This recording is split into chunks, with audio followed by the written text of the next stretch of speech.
Hi, my name is Mary. Today FM plays the best music in Lambasa. Today FM rocks. My name is Thomas. I'm here in Nakasi and I like to listen to Today FM because it rocks. My name is Milenia. Today FM rocks here in Singatoka. My name is Alfripi and Today FM rocks here in Tabwa. My name is Mary Jane. I love listening to Today FM here in Ba. Today FM rocks. My name is Ilay Tiambal and I love listening to Today FM. Today FM rocks here in Osur. Today's hit music on Today FM. In the news tonight, DPP sanctions charges against Malolo hotel developer. Lands Department set straight Botanical Garden issue. And PCN head disputes FCCC charges. From the studios of FBC Suva, Jackie Spade. Director of Public Prosecutions Christopher Pride has sanctioned charges against the freesold real estate development Fiji Pte Limited under the Environment Management Act. The charges related to the failure of the company to comply with the prohibition notice issued by the Waterways and Environment Ministry in June last year. Rachel Nath reports this also includes the carrying out of development activity without an approved environmental impact assessment report. The Lands Minister has confirmed to FBC News that a team is currently on the island to investigate the resort, which is under construction. I'm waiting for my team to return from Malolo, and I'll see the legality, the breaches, and then I'll explore some legal avenues to stop them from going any further. Sudhakar says, according to the ministry's records, no license or lease was issued to the company for development. So whatever they have done, from Lands Department's perspective, it's unlawful. But they had no lease, no permission, no license from the Ministry for Land to do any development in that area. The Environment Ministry has also sought legal action. We have got our officers down there.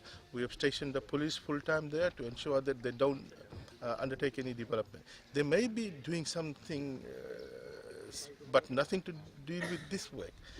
What they have done, they have clearly breached the requirements of the Environmental Construction Management Plan, given them a stop-work notice. They're not supposed to do any development. Gone. We're taking them to court. The cases that we have taken to court, 100% success rate. Initially, the proposed resort was to include overwater villas, restaurants, a club, a casino, as well as beachfront units, a kindergarten, a spa, and back-of-house facilities. However, after conducting an EIA, the number of accommodation units was reduced from 351 to 102, and the decision was made not to permit a casino. Rachel Nath, FBC News. Meanwhile, landowners' lawyer Dr. Ken Chambers says they are not happy with all that has transpired this far. The local government ministry has today stressed that the proposed rezoning at the Botanical Garden in Suva will not affect the surrounding areas, including the gardens and the car park. A number of people have started to sign petitions without seeking any clarification from the ministry and spreading rumours of the garden being used for the proposed Indian embassy. In 2014, the Ministry of Foreign Affairs had agreed with the Fijian government to allocate the proposed site for the construction of the Indian embassy. The Indian government had also allocated a land valued at $107 million to its Fijian counterpart to also construct an embassy in Delhi, India. Pranita Prakash reports. The local government ministry has today stressed that no final decision has been made yet to carry out the actual rezoning. Our City Council has called for objections, and this process is open for a 30-day period effective from the 21st of January 2019. At the close of the objection period, or the 30-day period I just mentioned, the DTCP, or the Town and Country Planning, will make a decision on conferring the final approval based on all the paperwork received. This is the actual area which is being talked about, which is far away from the gardens. The ministry says even if the proposal to build the embassy is approved, it will not affect the surrounding areas. From what I know and I have observed, it will not have any effect there because it's far to us. It's not sitting in Thurston Garden. The shrubs and the plants and the trees are not where this property is going to be situated. The spreading of rumors and false information has become a major concern, which also includes the taking away of the land from the Suvavo landowners. Right next to this land is the residence of the British High Commissioner to Fiji, and it is also situated on a land that belongs to Suvavo. Pranita Prakash, FBC News. People's Community Network National Director Semiti Ngalawasa says they provided all necessary documents required by the Fijian Competition and Consumer Commission regarding the Langi Langi housing project in Suva. Ngalawasa was yesterday charged for failing to furnish information to the FCCC, contrary to their act. Akusita reports the PCN says they have not committed any wrongdoing and will maintain their stand to comply with the law. These are the original copies of documents required by the FCCC, and the PCN says they don't have the budget to make copies of these. However, they are calling on the Commission to conduct their audit and inquiry in the head office in Raiwai. Instead of us going to them and giving all those information, the documents are here. It's all stacks. And if we do photocopies and all those, it costs us money. We don't have budget for it. Government gave us money for housing. Other donors gave us money for other things. We have no money for this kind of photocopy. Semiti Ngalawasa says all required documents had been submitted except a quantity survey report and detailed material cost. This was submitted yesterday. What I can mention here today, that the 12.6 million was used according to what it was given for. And secondly, the only delay was also justified by all the correspondence and exchange that we've been doing with government all those years until today. In an email exchange cited by FBC News, the FCCC says no documents were received from PCN when the first notice to furnish was due last month. The documents were only submitted when a second notice was served. Ngalawasa says they will now take these documents to court to prove their innocence. Akusita Tale, FBC News. Head of the Independent Bus Fare Review Committee, Joel Abraham, has refuted claims that they've delayed proceedings on the bus fare review. Abraham says they have more than on one occasion called on the Fiji Bus Operators Association to submit their complete financial records. On Wednesday, the FBOA met with Abraham to discuss their proposal to increase bus fares across the board by more than 15%. The review committee was initiated in October 2017 and were tasked to consult with the FBOA and release new fares in early 2018. They came to us, they said they feel that we've been delaying this. We've said the request for full information. I said to them personally, I owe a duty of care to the Fijian people, to all workers, to children, to Fijian families that use public transportation as a means of travel. I owe a duty to them to ensure that fairness exists, that whatever fare is decided is correct. Meanwhile, the FBOA President Richard Lal has clarified that at no point have they said that bus operators would strike or hold the country to ransom.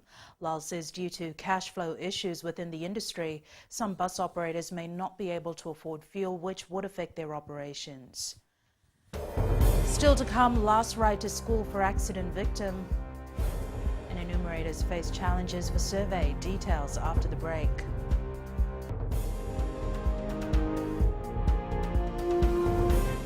Bula, neva ngo malakai leloma, ngo ngai nakas ondo wagrong ng Bula FM, nambang dua na sere. Hoya ubasit sai lambasa, ya ondo talita na warong ng Bula FM, nambang dua na sere. Gua do tumeli, ako na tao no hinga toka, talita kina na warong ng Bula FM, nambang dua na sere.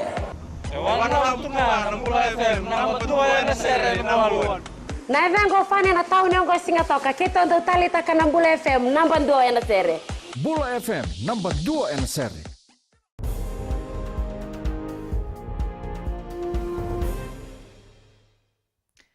It was an emotional moment for students and teachers of Morris Brothers Primary School as one of their own was brought to the school for the last time. Malcolm Iso Makasiale, a Class 1 student, lost his life on Monday morning in an accident involving a bus. Makasiale was escorted by school teachers, his classmates and his parents to his classroom. Songs and hymns were sung by his Year 1 classmates and a church service was conducted at the school chapel. Parents of the students also joined in to share the sorrow with the family. He will be laid to rest in Gawialami tomorrow. Dealing with anti-government sentiments is one of the challenges that enumerators for the 2019-2020 Household Income and Expenditure Survey have been briefed on. During a one-week training, enumerators of the Fiji Bureau of Statistics not only covered the basics of the study, but also the risk involved in visiting some of their allocated areas. Kelly Vadala reports. 50 enumerators will be out on the field from Monday in all 4 divisions carrying out the 2019 and 2020 Household Income and Expenditure Survey. Especially on those who are anti-governments, and since we just conducted our census national survey that was done back in 2017, and people might want to know and what we are there again for. Enumerator Maria Volau says they've been trained on how to approach people and reassure them on the confidentiality of the information received. Some of the respondents can be very unfriendly, and this anti-government. There will be more questions on the why we're conducting these surveys. Chief Statistician Mitiali Dama says enumerators have already completed 1 week of awareness on the study to participating households. So they are willing to provide those necessary information that we need. Also, we remind them of the confidentiality of the information, and we also remind them that such information will be disseminated at aggregate level. The Bureau says all enumerators will be carrying the identification card and also a letter from police to prove their role in the one-year study. Kalibadala, FBC News. The Water Authority will be undertaking a partial water shutdown in the Western Division, and water supply will be disrupted in some areas of Nandi and Lautoka from 6 p.m. tomorrow. WAF General Manager Customer Services Sekove Luinayao says this is to allow repairs to a major leakage on the high-pressure water pipeline from the Vaturu Dam to the Nangando water treatment plant. You can see in the background the deteriorating state of the leakage. This is in regards to the 2 pipelines that are running from Vaturu to feed the Nangando treatment plant. This is the raw bulk line. One is the 700 and one is the 600. And the leakage is on the T connection, where they cross-connect to each other. Turning overseas, the United Kingdom's most senior medical advisors have issued their first official warning to parents about screen time. They say children should be stopped from using mobile phones during meal times, and they should be kept out of bedrooms at night. Coming up in sports later with Jamie, he will have more on tonight's Fiji Rugby Awards. But first, Rachel is back now with business. Thanks, Jackie. Good evening, and coming up after the break, Jax invests $5 million in Suva store. And in growing Fiji, Fijians to get easy access to Indian treatment. Stay with us.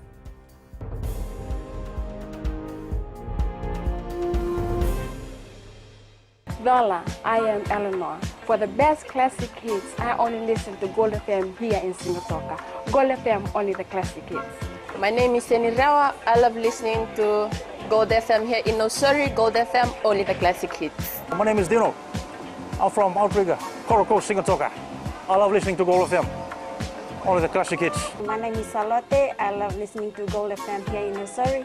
Gold FM, only the classic hits. Bula, my name is Mariva. Gold FM plays the best classics here in Outrigger, Singatoka. Gold FM, only the classic hits.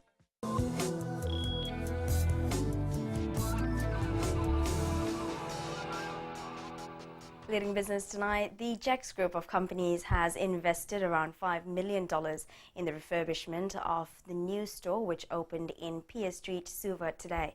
The new store employs around 65 Fijians, which includes 20 new staff. Kritika Kumar reports. It was not an easy site to refurbish, with the Jax Group having to plan accordingly. This is a heritage building. Obviously, with the works that we did, we had to maintain the heritage look, and it had its challenges. So we had more work come out than what we expected. He says the 2 upgraded stores are part of their plans for this year. We've just recently upgraded our Silver Lotoka main store, which is opening next Tuesday. So there are 2 key stores that we're opening this year. This year is a bit more special. We're celebrating our 50th anniversary. Meanwhile, the chief executive of the Jax Restaurant Limited says this is the first time for a store to have a coffee shop for customers. What we wanted to create is a coffee shop, but now we have created a brand, I think. So it's no more one coffee shop. There will be a lot of Lazy Beans you will see in the future. And hopefully in every Jax stores, we have a small kiosk of Lazy Beans to a cafe or to a restaurant one day. Jax has been named after its founder, Jai Kishan Khatri. His nickname was Jack, and that's where Jax Handicraft started from. Kritika Kumar, FBC News. Banks in Fiji are working to provide FPOS machines to small shops in rural and urban areas. However, a lot is required from merchants. Fiji Association of Banks members Saad Minam says the struggle is when they go to the small shops. They do not provide the required documents to open an FPOS account. Minam says, however, they are working together towards flooding the market with FPOS machines to businesses in the second tier and all the ways to small shops. But for that, both the industry, regulators, as well as the customer have to work hand in hand in terms of understanding the requirements, because there is a compliance requirement. It is important for that merchant to safeguard that machine in the bigger interest of the organization from where they got it. And Sharon is now here with the latest from the money markets. In Forex market, the Reserve Bank of Australia downgraded its growth and inflation forecast in a statement on monetary policy today. Perhaps a signal that their monetary policy will remain expansionary for a longer time. The US dollar held near a 2-week high as investors took a flight to safety amid a setback in US-China trade negotiations and slowing global growth worries. The US president said that he did not plan to meet with the Chinese president before a March 1st deadline set by the 2 countries to achieve a trade deal. Meanwhile, Bank of England downgraded Britain's forecast for 2019 growth to 1.2%. It's the weakest rate since the financial crisis in 2009. Looming Brexit and ongoing trade war was cited as the reason for this revision and comes off the back of similar downgrades from the IMF last month. And that's all from HFC Bank for this week. Vinaka. Thanks, Sharon. On to the exchange rates. As it was set this morning, the Fiji dollar ended the week going down against most of the currencies. It only gained against the New Zealand dollar as well as the PNG Kina. Taking a look at the commodities market, after improving yesterday, oil prices were down today at $52.37 a barrel. Gold was up at $1,304 per ounce, and silver closed at $15.64 an ounce.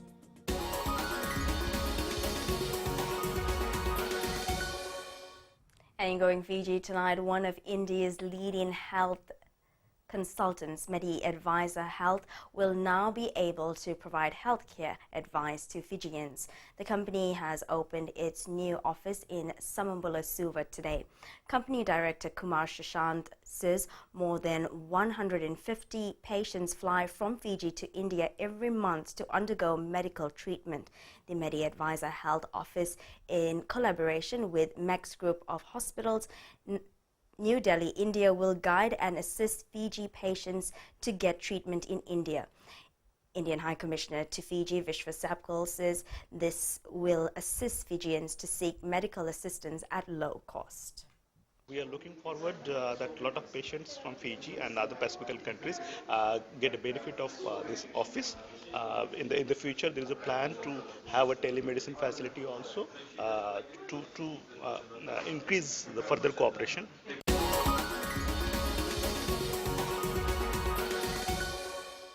And that's a wrap from the business desk for this week. Jamie Jones in now with all the latest in sports.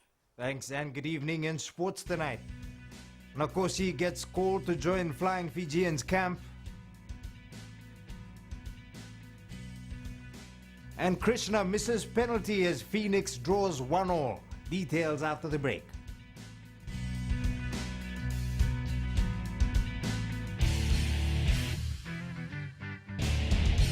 Hi, I'm Jyotishma. I'm from Singatoka. I love listening to Mirchi FM. Mirchi FM is hot. Mirchi FM is #1. I'm Charlene Robert. Mirchi FM rocks in Lambasa. I'm Soname Nasori Jackson. Mirchi FM is hot. My name is Raymond Dutt. I'm in Baba Singh Alliance. Mirchi FM is hot in Lambasa. I'm Pritika from Jax Nasori. I love listening to Mirchi FM here in Nasori. Mirchi FM is hot. Mirchi FM, it's hot.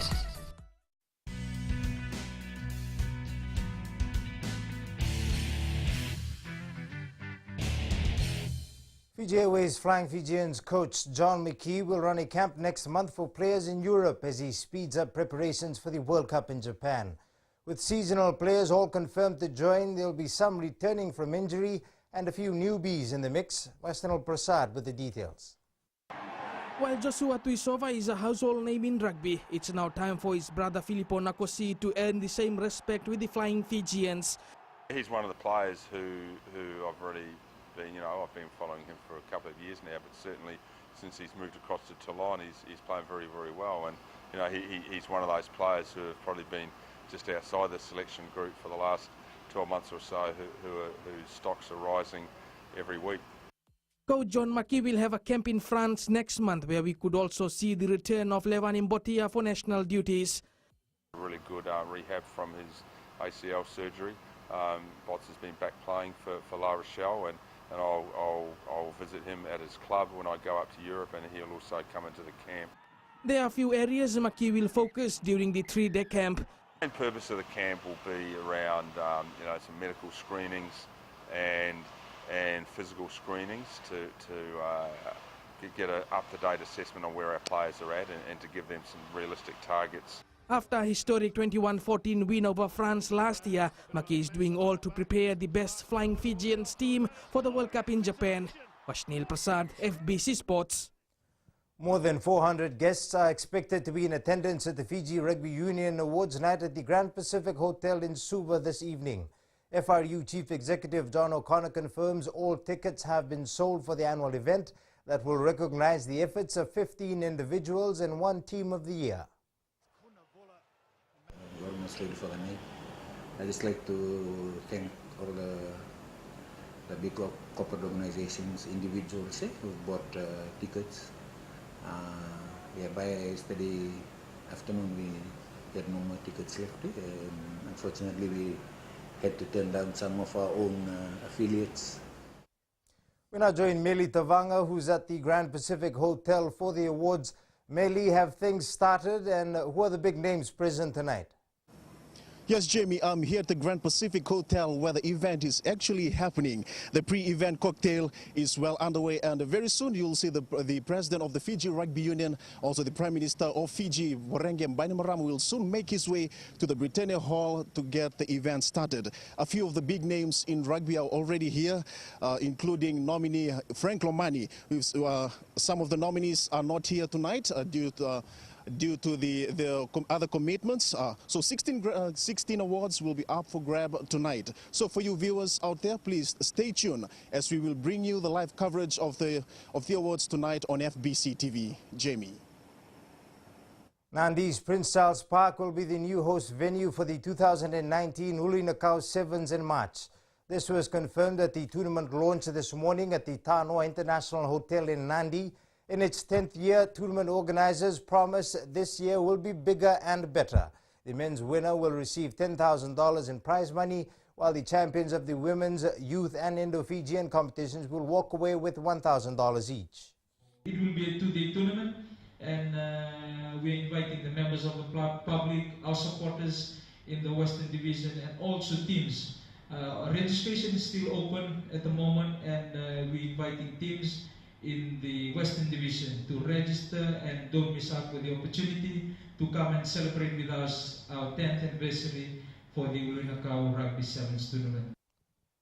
The British High Commission is working closely with Paralympic Fiji to transform societal attitudes towards people with disabilities. Today, Deputy High Commissioner Dave Jones presented the Fiji Paralympic Association a cheque of $25,000. Koroi Tandolala reports. British Deputy Commissioner Dave Jones says they are on board with developing and promoting disability sports in Fiji.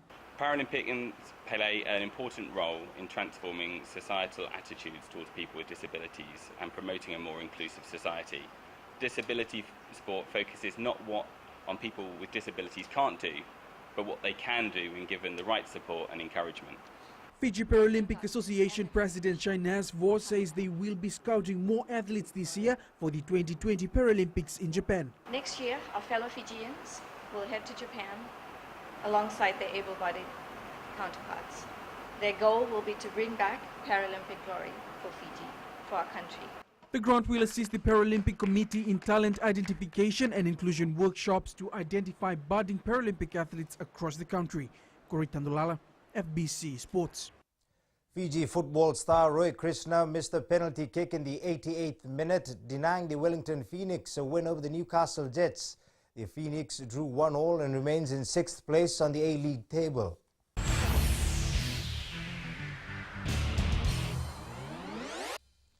In today's play of the day, Luka Doncic became the only teenager in NBA history to record 3 triple-doubles in a season as he tallied 19 points, 10 rebounds and 11 assists to lead the Mavericks to a 99-93 victory over the Hornets.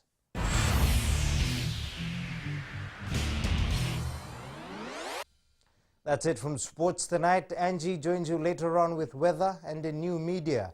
Huawei announces 5G smartphones. That's coming up.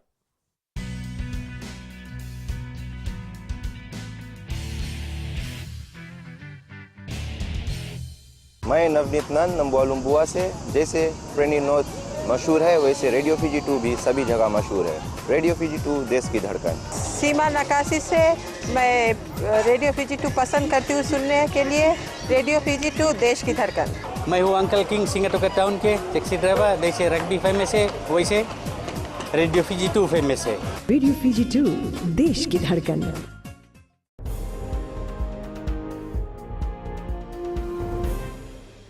In new media tonight, Chinese tech giant Huawei has announced plans for a next-generation smartphone that will use its own technology instead of U.S. components, maneuvering to gain a competitive edge and sidestep U.S. complaints that it is a security risk.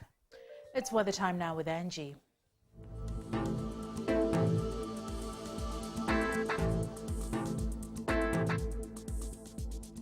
Hello to you and to the weekend. Hope you had a super sunny Friday.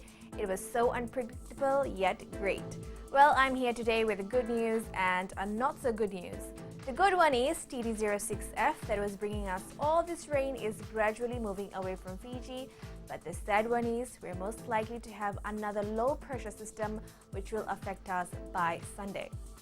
Checking the west out for today, glorious sunshine here. Expect showers by evening. Eastwards from Peck Harbour to Suva, sunshine throughout the day with high humidity level. Well, enjoy all you can.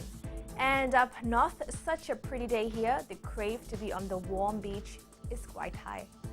At sea, it's quite rough as southeast winds will gust 20 to 25 knots.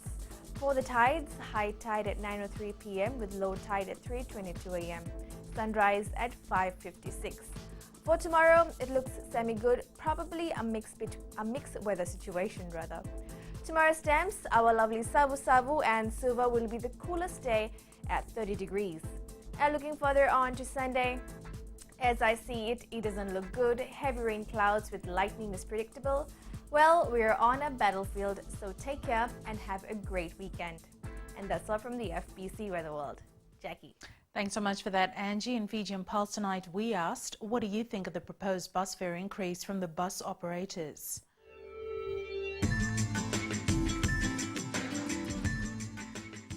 Bus fare shouldn't increase because it will be like more expensive to those that are earning just enough for their family. My view is that it should remain the same. because it's only those poor people who are using the buses as means of transport. Increasing of bus fare is not a good idea. No, it shouldn't be increasing because it will be a lot of expenses for people. I think there should be an increase, but slightly increase. Yes, I think there should be increase in the bus fare because of the increase in the fuel. The bus fare that we are paying now is enough. I do not want any increase.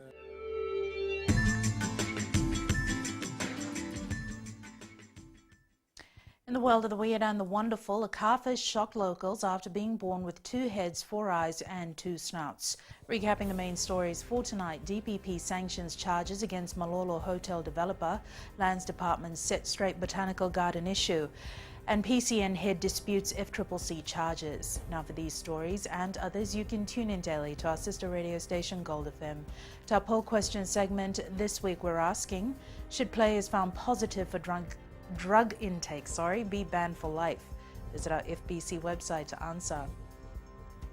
Before we go, our shot of the day. This was captured by Biri Batovotavo at the Nasese Seawall in Suva. Remember, you can send us newsworthy pictures and videos on email fbcnews@fbc.com.fj or share it with us via Facebook page FBC News. You can also follow and tweet us your news tips at FBC_news or simply hashtag FBC News. That was the FBC News for tonight. From the team and I, good night.